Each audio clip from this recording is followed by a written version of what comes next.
Boa noite, meus queridos. Sejam todos muito bem-vindos ao nosso estudo aqui das terças-feiras da Casa Espírita Luz e Caridade Dom Bosco, em Fazenda Rio Grande, região metropolitana de Curitiba. E hoje nós vamos para o nosso terceiro encontro, onde nós vamos estudar o capítulo 2 do livro No Roteiro de Jesus, intitulado O Candidato Intelectual. Gente, esse capítulo ele está no livro de Humberto de Campos, aquele que aparece bem no cantinho direito lá, Contos e Apólogos. Olha que legal. E a Nádia já está aqui comigo também, ganhando o bônus hora dela. Seja bem-vinda, Nádia. Obrigada, boa noite a todos, sejam muito bem-vindos ao nosso estudo de hoje. Que assim seja. E tem um povo legal aqui que eu já vou trazer junto com a gente, só vou mudar as telinhas aqui. Vamos trazer a Luciana, hoje está de especialista, seja bem-vinda, Luciana. Tem a Ive também, já trazemos a Ive aqui só um pouquinho. Vamos lá, Lu, tudo bem por aí? Tudo bem, obrigada, Carlos, obrigada, Nádia. Tá tudo certinho, meu boa noite a todos. Que o nosso estudo seja bem proveitoso essa noite, como sempre, né? Obrigada. Que assim seja. Tudo bem, Ive? Estreando Boa aqui com a noite, gente hoje.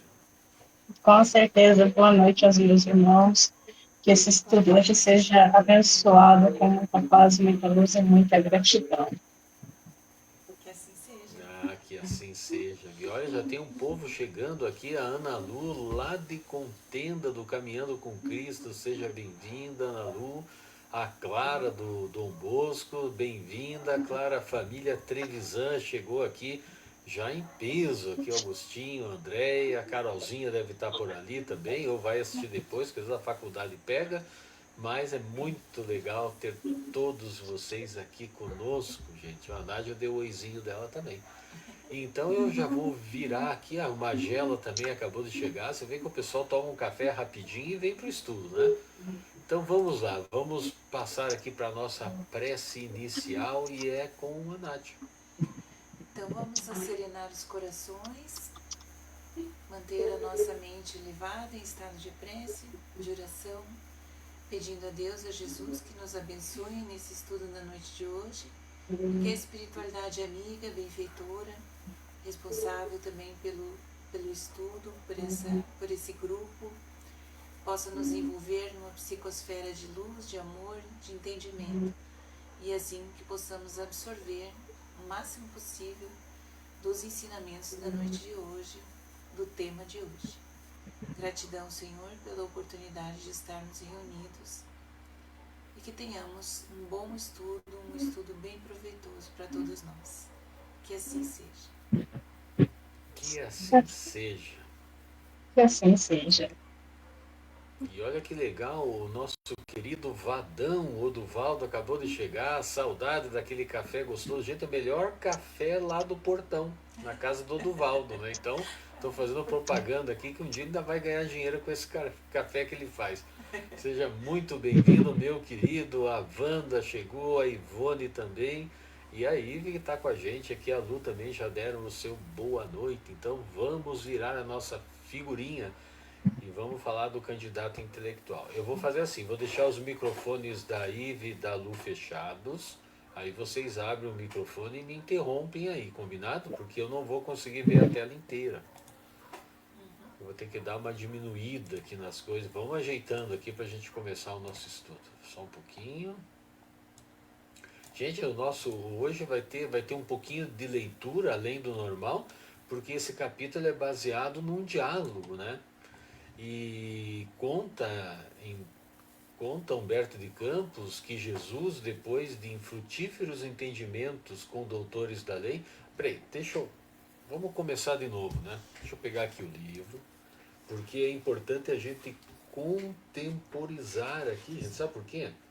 Porque nós estamos na primeira parte do nosso livro, que eu nunca lembro, diz assim, não é aqui ainda, aqui diz assim: temas ligados ao início da vida de Jesus na Terra. Então, não vamos perder isso de vista, porque nesse capítulo 2, Jesus estava montando, né, o apostolado, né, juntando o pessoal ali. Então, ele vinha conversando com algumas pessoas muito provavelmente mais para dar o exemplo do que para procurar, porque ele já devia ter em mente os espíritos encarnados que ele saberia que poderia contar com eles, né? Mas então conta, né, que Jesus estava conversando lá com os doutores da lei, né, os fariseus, em Jerusalém, acerca dos serviços da Boa Nova, né, que ele ia trazer. E ele foi procurado por um candidato ao novo reino, já que lá entre os doutores da lei ele não teve muito sucesso. De repente eis que aparece um cidadão lá que se caracterizava pela profunda capacidade intelectual, nos diz Humberto de Campos.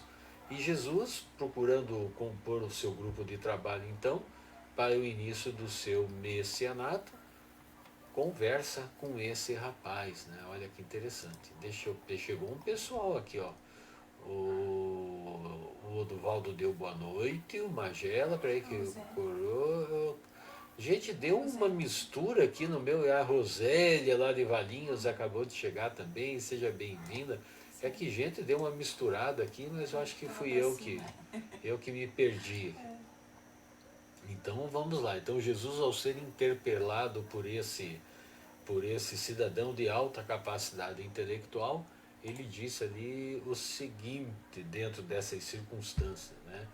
O Evangelho seria a luz das nações a consolidar-se à custa de renúncia e de devotamento dos discípulos, né? E ele continuou dizendo, vamos virar aqui mais um, ensinaria aos homens a retribuição do mal pelo bem, do mal com o bem, o perdão infinito com a infinita esperança. Talvez esse item o mais complexo da gente entender até hoje, né? Porque principalmente naquela época, aquelas pessoas vivenciavam as leis de Moisés, né? Então você retribuir o mal com o bem era difícil para aquele povo entender, porque eles retribuíam o mal com o mal, né? E isso era medido, era dosado pela lei de Moisés. Vamos abrir um parênteses bem rapidinho aqui. Antes da lei de Moisés, o que acontecia? O cidadão roubava uma laranja na feira, isso dava o direito ao feirante de matar a família inteira do rapaz que roubou a laranja, né? E o que aconteceu com Moisés? E Moisés equalizou as coisas, né? Então, assim, se alguém te roubar uma laranja, você tem direito de pegar dele algo de igual valor. Então, ainda assim, se pagava o mal com o mal, né? Porque às vezes aquela pessoa que roubava porque não tinha o que comer. Mas isso não tinha nenhuma valia, né? O importante eram os bens materiais que deixavam de existir por questões às vezes, de furto ou de roubo também, né? Então, Jesus vinha trazer uma novidade para aquele povo, né? Pagar o mal com o bem. E o Celeste Amigo continua dizendo: a paternidade celeste resplandeceria para todos. E ele ainda prevê uma improvável união. Jesus e gentios converter-se-iam em irmãos, judeus e gentios, Jesus também, né? Converter-se-iam em irmãos, filhos do mesmo pai. Gente, pensa o que é você chegar para um judeu que detestava os gentios, em especial os samaritanos, que eles iriam se converter em irmandade e filhos do mesmo pai. Vamos lembrar qual que era o problema com os samaritanos? Samaria, na verdade, é um povo que eu não me recordo o nome agora, ele resolveu invadir, né, a Judéia e aqueles povos ali circunvizinhos, e os judeus, os hebreus, por assim dizer, resistiram mais em Jerusalém do que os samaritanos na Samaria, e por conta disso, os samaritanos acabaram que foram invadidos, então, e aqueles invasores, que se não me engano era um povo árabe, se fixaram na Samaria, e com isso eles acabaram misturando, né, o sangue deles com o sangue dos samaritanos, né? E por conta disso, segundo o olhar dos judeus, os samaritanos passaram a ser impuros, então eles não poderiam nem entrar na sinagoga, daí virou aquela encrenca, né, que a gente já sabe. Mas Jesus diz ali que esses povos todos converter-se-iam em irmãos. E o candidato inteligente, ouvindo então as palavras de Jesus de uma forma arguciosa, né, questionadora, ele indaga e ele diz assim. E agora a gente vai começar a ler aqui no nosso livro, gente, porque o diálogo é longo, mas é muito bacana, porque eu acredito que alguém já teve um diálogo parecido na casa espírita. Então vamos lá. O intelectual então pergunta: a que escola filosófica obedeceremos? E Jesus responde: as escolas do céu. Respondeu complacente o divino amigo. E outras perguntas choveram improvisadas. Quem nos presidirá a organização?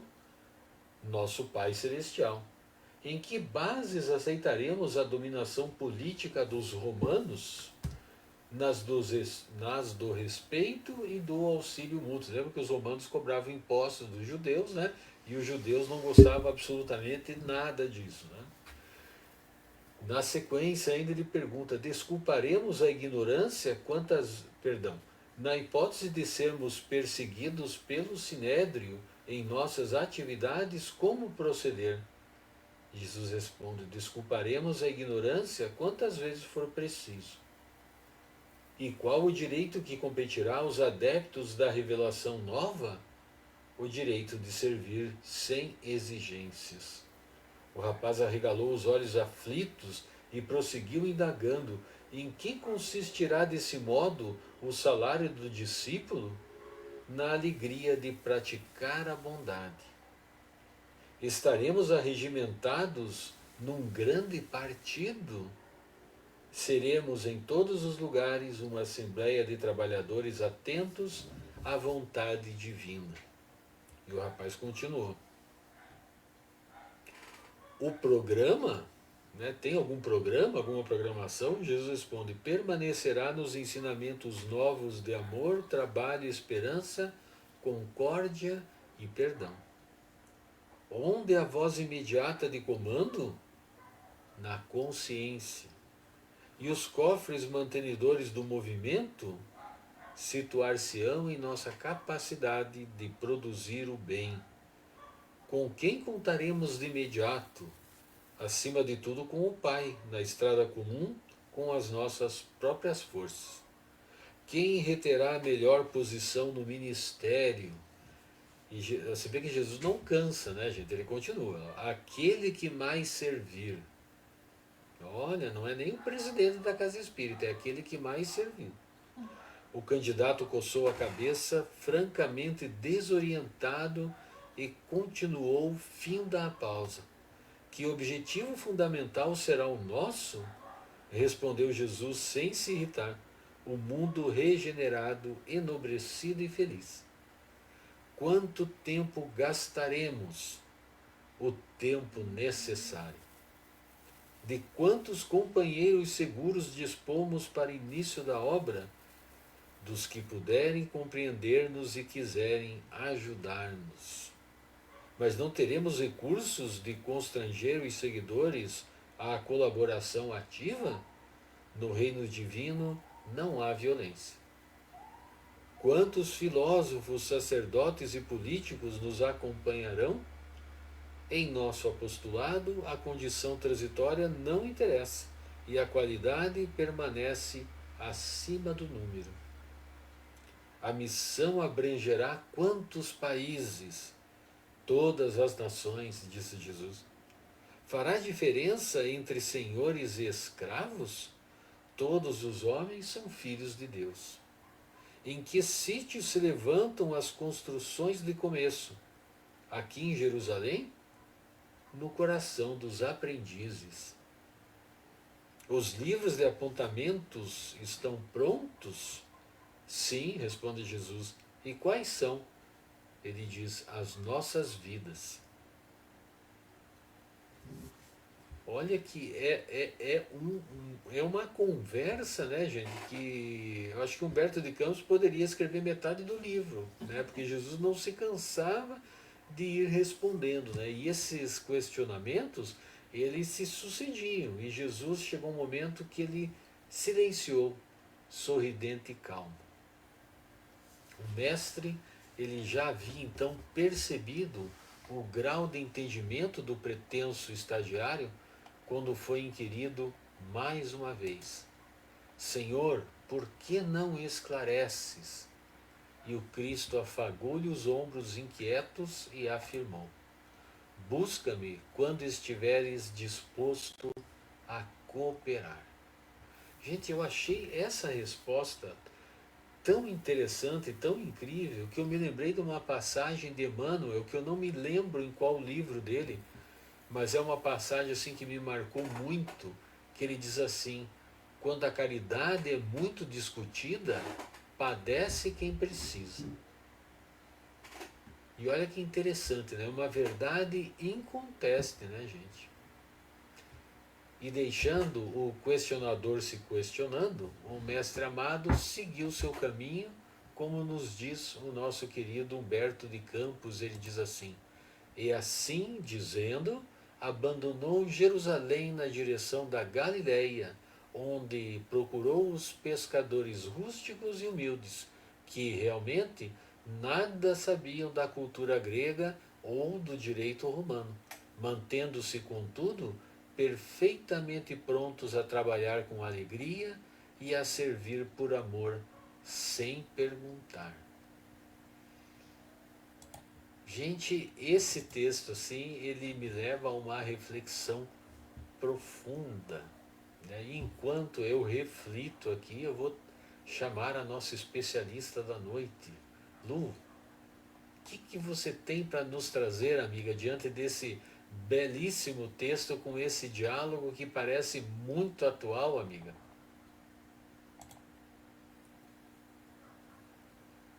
Tem que abrir teu microfone. Então, Carlos, realmente são reflexões profundas, né? Porque ali no início, você viu que fala que conta-se que Jesus, depois de infrutíferos entendimentos com os doutores da lei, quer dizer, Jesus, não é que Jesus não estava satisfeito, mas eu penso assim que batia uma tristeza nele, no sentido de observar que aqueles que poderiam dar algo, de retribuir, fazer algo naquele momento que era tão importante, de colaborar junto com ele no processo, né? Não o faziam, né? E quando esse jovem intelectual chega, esse candidato, né, a ser discípulo, ele está nesse sentimento, e evidentemente que alguma coisa fez com que esse jovem se aproximasse. Aí eu fiquei pensando, será que foi somente para candidatar-se mesmo? Ou foi para experimentar uma outra visão de vida? Porque até então ele só tinha uma, né? E segundo essa visão que ele tinha, as instruções que ele tinha, me parece que algo estava faltando nesse processo. Então, com esse algo faltando e vendo, eu penso assim, né? Ele não estava conversando com uma pessoa simples, ele estava conversando com Jesus, né? Que tinha um magnetismo enorme, né? Então, aquilo o atraiu certamente, né? E atraiu também claramente pela forma que Jesus passava os seus ensinamentos, né? Porque se ele era um estudioso, né, um intelectual, ele fazia esse tipo de observação, né? Porque mesmo os fariseus não concordando com Jesus, mas lá no íntimo deles, do saber deles, eles sabiam que algo estava diferente naquele momento ali, né? Então, quando o candidato busca, ele o faz, né? Ele pergunta para Jesus, e o Jesus já no primeiro parágrafo ali, ele ele fala tudo, né? Ele já é todo como é que eu posso dizer? O capítulo resumido, que trazemos, se nós puxarmos já para nós aqui, até hoje, né? Então, eu penso assim, não sei se vocês concordam comigo sobre o que eu falei até agora. O que vocês acham? Eu achei que tá dentro, sim. É isso aí. Eu acho que é por aí também, Lu. Você sabe uma coisa que me lembra, às vezes,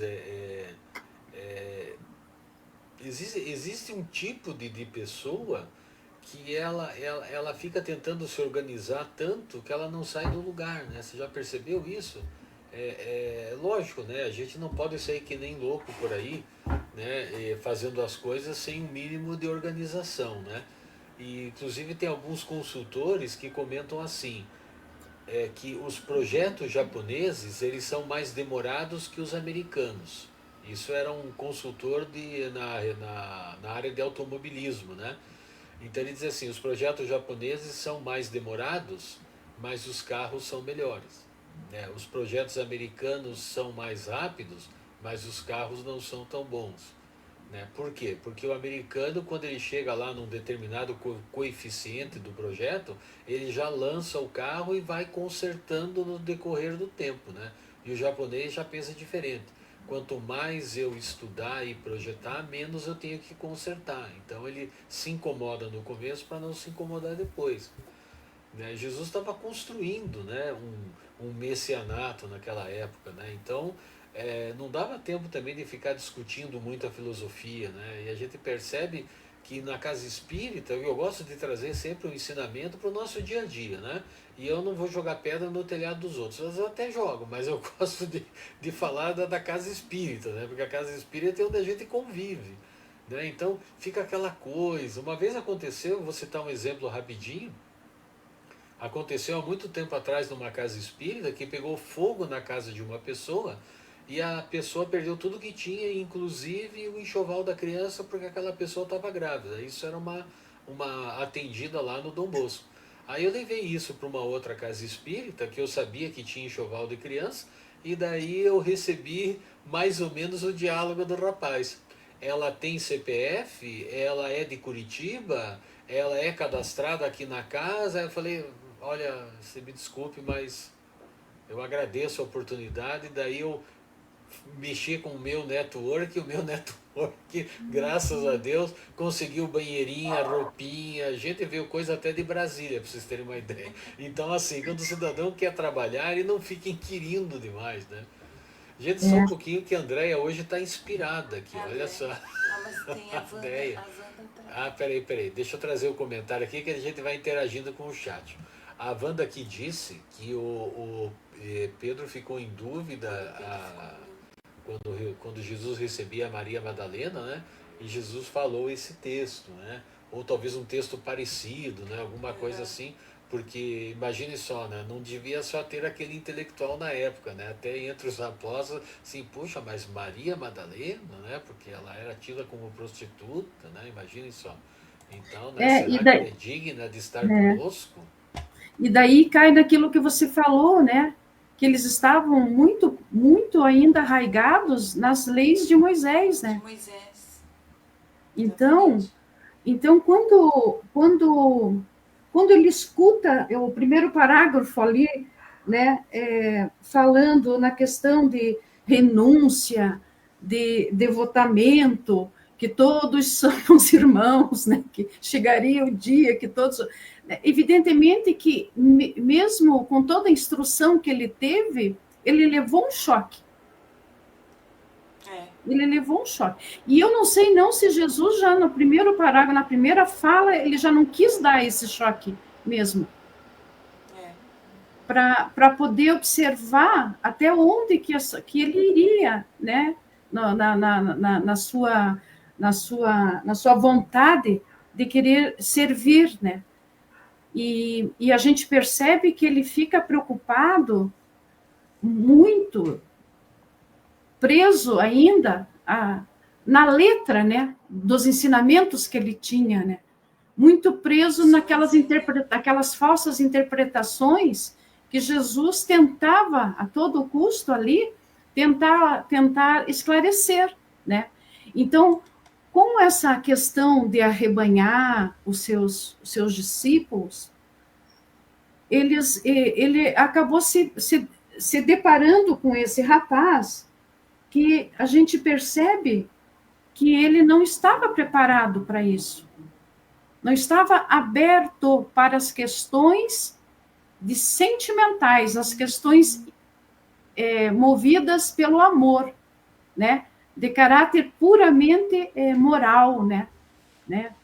Como assim não vou fazer fazer aquilo? Como é que diz? Fazer aquilo, só fazer para o outro aquilo que deseja que o outro faça para ti, né? Então, quer dizer, eu não vou fazer alguma coisa que eu não quero que faça. Se eu não quero para mim, eu não vou querer para o outro, né? Só que você veja, imagine esse candidato nessa hora tendo essa descompensação entre a intelectualidade, entre a sabedoria que ele tinha da época, em relação aos sentimentos, à moralidade, né? Então, a inteligência Deus nos deu exatamente para que a gente desenvolvesse, né? E a gente sabe, até amanhã vou fazer um comentário sobre isso, que existem as duas asas, né? Emmanuel nos fala, a asa da sabedoria e a asa do sentimento, do amor, da moralidade. Então, até hoje, né, trazendo para nós temos dificuldades em amar, nós temos dificuldades em servir, nós temos dificuldades em perdoar, né? E por quê? Porque a gente já fez uma caminhada, né, em relação ao saber, né? Mas e em relação aos sentimentos, a pureza, né? Esse reino de Deus que Jesus pregava, que está dentro de nós, que habita dentro de nós, e que no momento em que a gente passa a entender esse processo, não é que a gente vai ser 100%, mas a gente vai estar no caminho. Por isso que Jesus buscou os humildes, os pescadores. Porque para eles, sempre, eu penso assim, né, lá naquela época, mesmo atordoados por todas essas situações antigas, né, proferidas pela lei de Moisés, tudo, mas eles tinham no seu coração uma bondade no seu coração que Jesus conseguiu enxergar isso, mesmo com todos os defeitos, né? Então, quando ele passa a perceber, né? Deixa eu ver aqui a minha anotação que eu fiz. Quando ele passa a perceber que algo é muito maior do que ele imagina, ele começa a fazer aquela imensidade de perguntas, tudo relacionado ao que ele sabe, né? Eu até me lembrei como é que diz, do Paulo, do apóstolo Paulo, porque ele não foi 9 meses para o deserto. Tudo bem que é para baixar um pouco a poeira de tudo que estava acontecendo, mas ele fez o que esses 9 anos? Ele estudou os textos sagrados novamente, porque para rever os conceitos que ele tinha de tantas coisas, né? Porque ninguém muda da noite para o dia. E no caso dele ali foi no instalar, né? Quer dizer, ele tinha que se preparar nesse processo, assim como lá no final Jesus pede que Jesus não fecha a porta para ele, mas fala que ele precisava, quando ele aqui, ó, quando estiveres disposto a cooperar, porque tudo ele já sabia. Ele tinha Às vezes a cabeça tá cheia, né, Lu? Assim, se a gente comparar ele com o pescador, a cabeça dele não tá cheia de conhecimentos, né? Intelectuais. E às vezes até alguns conhecimentos, se a gente for pensar bem, até são assim né, a pessoa às vezes se ocupa tanto, né, de estudar que ela não consegue, não dá tempo de pôr em prática, né? Mas eu queria só interromper você um pouquinho, porque a André está falando aqui justamente das asas que você comentou. Deixa eu ver se cabe o comentário dela aqui, vamos ver. Ah, cabe sim, olha lá. No início do texto já pensei que o intelecto não implica em sensibilidade espiritual e elevação moral. Lembrei-me das asas da perfeição tão mencionadas na doutrina espírita, citadas por Emmanuel no livro Consolador, por Chico Xavier, na resposta à pergunta 204, né? Olha só, e ela transcreve aqui. A alma humana poder-se-á elevar para Deus tão somente com o progresso moral, sem os valores intelectivos? E a resposta de Emmanuel, né? O sentimento e a sabedoria são as duas asas com que a alma se elevará para a perfeição infinita, né? E assim por diante. Olha que bacana, né? Esse aspecto aqui que a Andrea também pensou. Vocês duas estão sintonizadas aí. Olha que legal. E lembrando, né, que o excesso da intelectualidade pode nos levar a perigos, pode nos levar, né, que eu vou falar amanhã sobre isso também um pouquinho, pode nos levar a ter, de acordo com o nosso livre-arbítrio, as nossas tendências, a buscarmos termos que repetir as experiências porque não tomamos a resolução correta naquele momento. Já com a asa da moral, o excesso sempre será bem-vindo, porque vai colaborar com todo o processo, seja ele no saber, seja ele na vivência, né, no dia a dia de cada um. Essa colaboração vem de uma forma muito, muito, muito firme e muito, como é que eu falo, estruturada, né? Estruturada, né? A Então, própria quando... doutrina espírita nos incentiva, né, a colocar em prática os ensinamentos de Jesus, né, a não ficar só estudando, estudando. Ive, você queria comentar alguma coisa sobre o tempo? Você escreveu ali no chat, quer falar aqui com a gente? Então, Carlos, ao meu entendimento, Jesus simplesmente ele esperou o tempo, porque tudo é o tempo de Jesus, né? Então, ele esperou o tempo e o amor. Como ele já foi um homem muito simples, então ele procurou a perfeição na simplicidade e nunca no exagero. Ele sempre acreditou que o intelecto e o amor sempre poderiam andar juntos, como uma forma humana e divina. Não sei se o meu Ah, pensamento pode estar um pouco confuso, mas é o que deu não, sem eu achei entender. muito legal. A tua lembrança foi bacana, porque vamos pensar na lei mosaica, né? A lei mosaica ela era muito materialista, né? Porque não tinha como, né? A lei mosaica ela Sim, veio equalizar situações que eram extremamente primitivas e ela misturava a religião com o código civil. Então, assim, Moisés teve um trabalho hercúleo para conseguir equalizar isso, né? Mas daí a boa nova trouxe um aspecto importantíssimo que na época ninguém ia entender, né? Porque se Moisés fosse equalizar tudo e ainda falar ame ao próximo como a si mesmo, o pessoal não, eu amo a mim mesmo, não quero saber do outro, eu quero ter lucro com o outro lá, o outro que se vire, né? Então eles não entendiam exato. isso, né? Exatamente, Ah, muito principalmente bacana. quando Jesus falou assim: Cristo afagou-lhe os ombros inquietos e afirmou: busca-me quando estiveres postos a cooperar. Ali Jesus já colocou um finzinho. Espere o seu tempo. Quando você voltar, quando o seu tempo estiver perfeito, você me procura. Então, tipo, é tudo tempo. É o tempo entre o divino e o humano. A nossa ligação diretamente com Deus é perfeita. Mas a gente muitas das vezes esquece, que é o que a gente vê hoje em dia, infelizmente. Ah, legal, muito bacana. Ó, e a Clara gostou do negócio do CPF lá. Ela já vai tirar das listas do Dom Bosco pedir CPF para assisti-lo. O pessoal ficou preocupado com o CPF. Nada de pedir CPF. Mas você sabe, Carlos, que a Ive falou uma situação aí que me lembrou daquela questão quando a gente se converte a Jesus, né? O que significa se converter a Jesus? Significa a gente trabalhar a nossa transformação moral. Então, quando nós realmente partimos para o aprendizado, embasados nos ensinamentos de Jesus, a gente passa a se converter.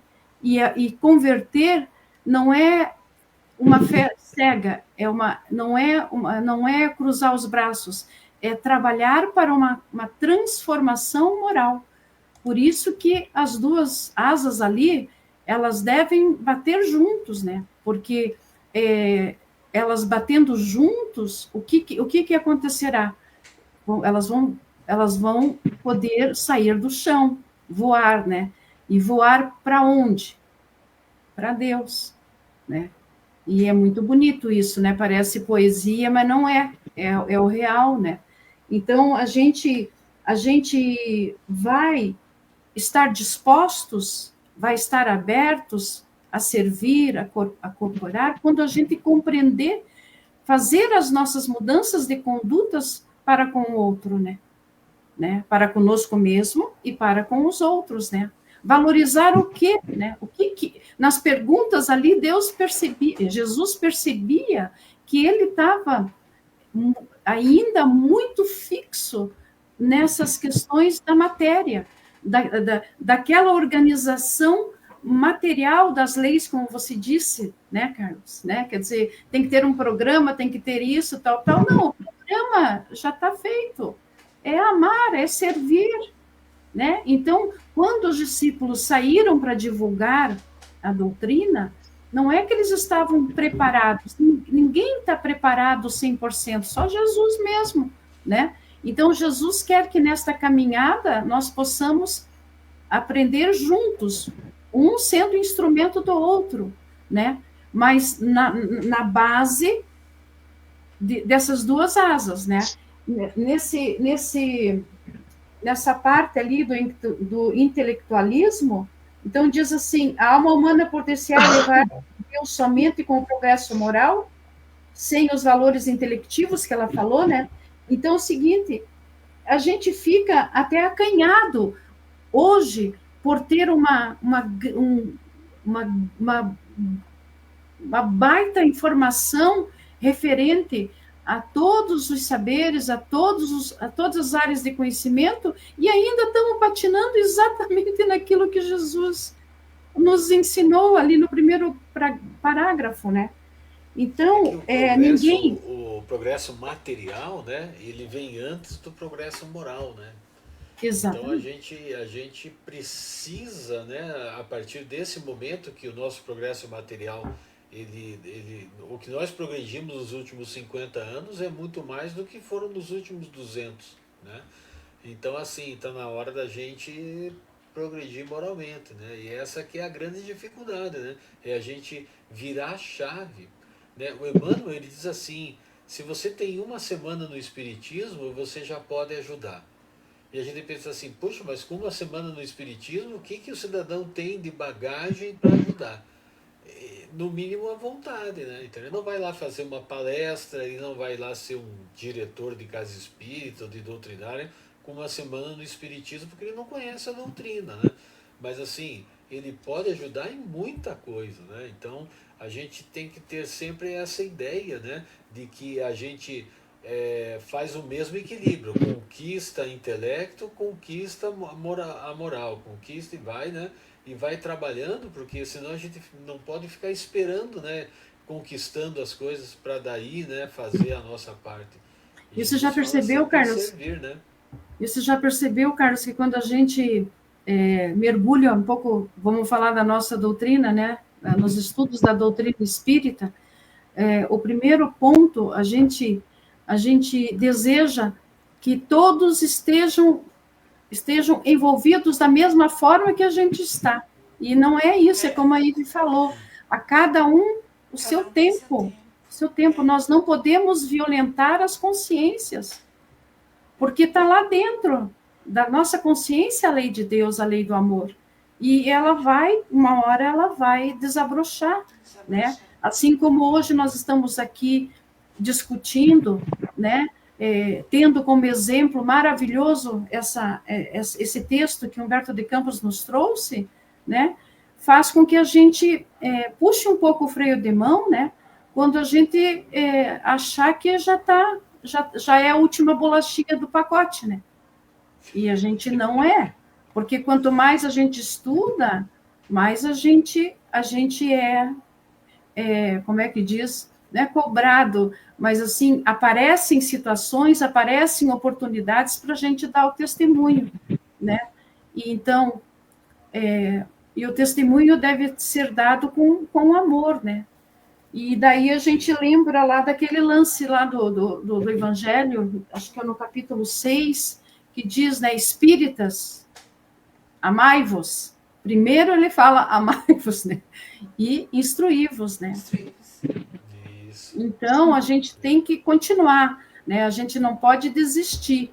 A gente já está aberto, talvez não disposto 100%, porque ainda estamos ligados às coisas materiais, ainda estamos ligados a assuntos corriqueiros do dia a dia, né? Nos deixando, assim, às vezes, prisioneiros de certas coisas que a gente ainda não consegue se libertar para poder servir a Deus, para fazer a caridade, para fazer isso, né? Então, cada um no seu tempo, cada um do seu jeitinho, da melhor forma possível, né? Porque nós já somos os discípulos de Jesus, isso é certo. Cada um... Da melhor forma possível, né? Exatamente. A Nádia pôs um comentário aqui do livro Palavras de Vida Eterna. Gente, esse livro é um espetáculo, né? A Nádia usamos no nosso Evangelho no Lar, de tão legal que é. Você quer comentar alguma coisa desse texto? O texto não dá para ler tudo, que não dá tempo, né? Não. Esse texto, ele fala ali, diante do mestre, né? E ele se refere ali, vós sereis meus amigos se fizerdes o que vos mando. E daí o Emmanuel começa só bem rapidinho. Aspirando ao título de amigos do Senhor, urge não lhe perdermos as instruções. Então, basicamente, o texto fala bem isso sim, né? Tem a ver com o que a gente está refletindo hoje. A gente faz textos maravilhosos, faz palestras, busca palavras lindas, mas se a gente não vivenciar, não colocar em prática, conforme Jesus dava o exemplo, que ele também, de toda a maravilha que ele falava, de toda a lição que ele trazia e traz, se a gente não exercitar, nós não podemos dizer que somos amigos de Jesus, né? No texto aqui que o Emmanuel discorre daí. Vale bem a pena, na hora que vocês tiverem um tempinho para ler. Eu acredito que tem bem a ver com o que a gente está Palavras de Vida Eterna, de Chico, né, por Emmanuel, capítulo 135. E olha só, Diante do Mestre. O nosso querido Trevisan toca num ponto interessante aqui, gente, olha só. Quer ler ali, Lu? Esse exemplo do candidato intelectual está, de certa forma, inserido dentro da escala espírita, citado no Livro dos Espíritos, onde a pessoa possui conhecimentos materialmente bastante amplos, mas ainda com grande inferioridade moral. Olha que interessante a ideia da inferioridade moral. Ive, eu pedi para a Lu ler porque eu sei que você está no celular, né? Eu acho que fica mais difícil para ler, né? Quando o texto é mais comprido. Não, fique tranquilo, eu estou com o PC atrás aqui do celular também, eu estou acompanhando também. Que legal. Então você lê a da Clara aqui agora, olha o que a Clara disse lá.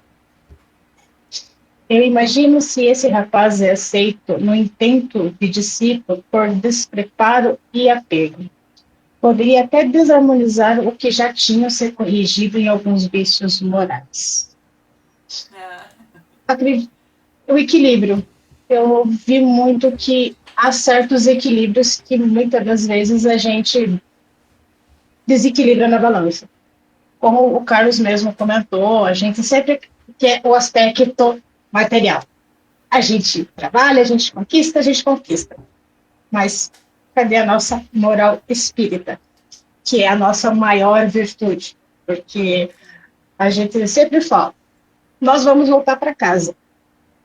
Vamos voltar para casa. Isso aqui é só um respaldo. Só para a gente aprender como a caminhar. Exatamente, a comer, a conversar, amai-vos uns aos outros como eu vos amei, mas muitos esquecem que nós vamos voltar para casa, vamos voltar para as mãos de papai. Eu chamo Jesus de papai. Mas é importante, E né, gente, a gente lembrar, assim, o nosso tempo, infelizmente, está terminando já, né? Mas eu acho interessante a gente lembrar aqui mais uma vez que Jesus estava no início do messianato, né? E assim, se a gente ampliar um pouquinho esse entendimento que a Clara nos trouxe, ele não tinha muito parâmetro, né, de comparação. Então ele teria que montar o grupo de pessoas com o que ele entendesse ser o melhor.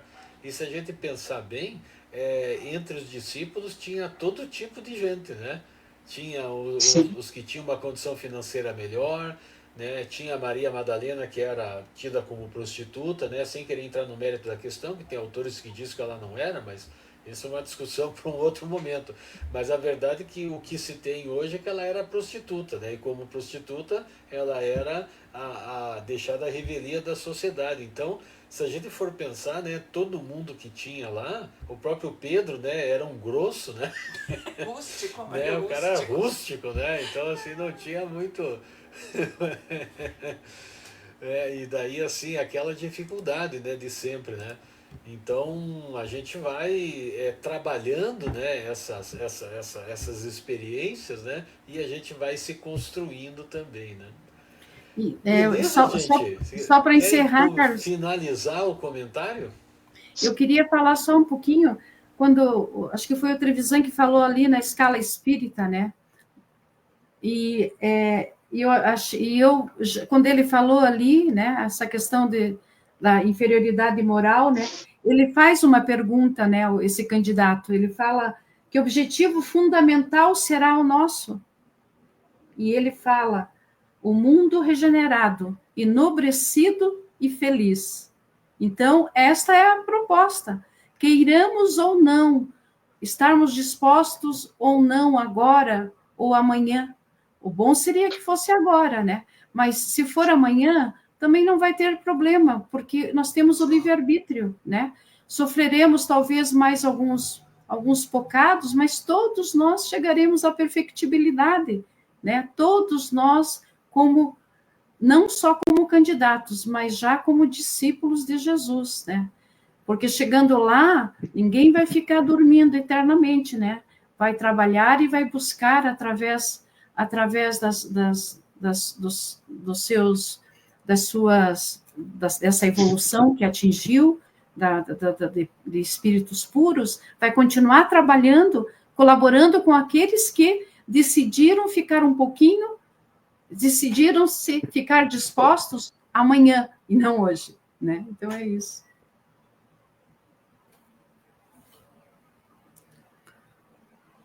A preocupação do candidato era toda em questões materiais, diz Andréia.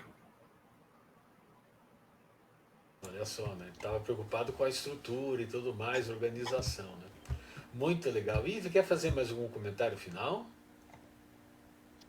acredito que não, Carlos. Eu agradeço pela oportunidade. Toda a matéria, como se parece, foi explicada com muita perfeição. Luciana, como sempre, uma grande mestra nas explicações. É maravilhosa, não faça essa carinha que você não sabe de nada, porque eu gosto das suas explicações, tá?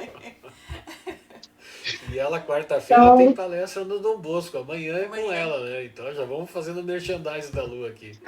Fechou aí, mesmo. Amanhã, né, Carlos? E de repente. E de repente, Quero só ver de repente o que vai acontecer amanhã. pontinhos. ela que não fuja. Não, pra mim tá ótimo. Acho Tá que deu ótimo, então. bastante. Gente, ó, estamos com 49 minutos. Vamos então para nossa prece final. Vou mudar aqui a telinha. E a prece final é com a Ive. É com a Ivy.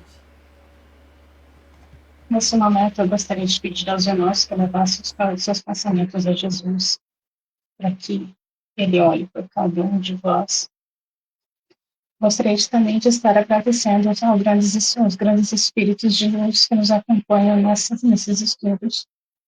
Gostaria também de agradecer ao nosso Divino Mestre por cada entendimento e que Ele coloque as suas mãos a cada filho que possa necessitar, seja nos hospitais, seja perdidos nas drogas, sejam nos hospitais de câncer. Eu só tenho a pedir, meu Pai, que o Senhor sempre nos olhe e nos ampare nesses momentos de lágrimas e aflições, que o Senhor sempre possa nos dar alegria, méritos, através das nossas conquistas. São votos de muita paz, muito amor. Assim seja. Que assim seja. Ive, muito obrigado. Lu, muito obrigado por estar conosco aí como a especialista da noite.